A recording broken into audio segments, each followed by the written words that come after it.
নমস্কার বন্ধুরা, আমার রান্নাঘরে তোমাদের সবাইকে অনেক অনেক স্বাগত, অনেক অনেক ভালোবাসা। তোমরা সবাই কেমন আছো? আশা করি ভালো আছো। আমিও খুব ভালো আছি।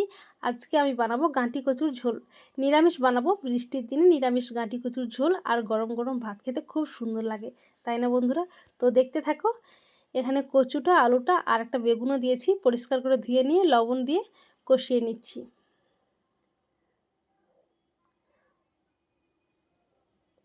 আমার কষানো হয়ে গেছে। আমি একে একে সব মশলাগুলো দিয়ে দেবো।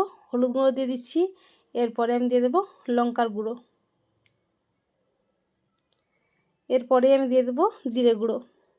সব মশলা দিয়ে আমি কষিয়ে নিচ্ছি। তোমরা পেঁয়াজ দিয়েও বানাতে পারো, খুব ভালো লাগবে খেতে। আজকে আমাদের বাড়িতে নিরামিষ, তো তাই নিরামিষই খাচ্ছি। আমাদের বাড়িতে প্রত্যেক রবিবার নিরামিষই রান্না হয়। তো বন্ধুরা দেখো, মশলাগুলো দিয়ে খুব সুন্দরভাবে আমি কষিয়ে নিচ্ছি। কচুকে একটু বেশিক্ষণ কষাতে হয়। আমার কষানো হয়ে গেছে। এবার আমি দিয়ে দেবো পরিমাণ মতো জল। দেখো বন্ধুরা, জল দিয়ে দিচ্ছি। জল দিয়ে দিয়েছি, কিছুক্ষণের জন্য ঢাকা দিয়ে দিচ্ছি। কিছুক্ষণ পরে আসছি। আমার ফুটছে। দেখো বন্ধুরা, খুব সুন্দর, একেবারে সেদ্ধ হয়ে গেছে। আর তরকারির কালারটা না খুব সুন্দর এসেছে বন্ধুরা। এরপরে দিয়ে দিচ্ছি গরম মশলার গুঁড়ো। লাস্টে একটু গরম মশলা দিলে খুব সুন্দর লাগে খেতে। যেহেতু নিরামিষ, হয়ে গেছে আমার রান্না।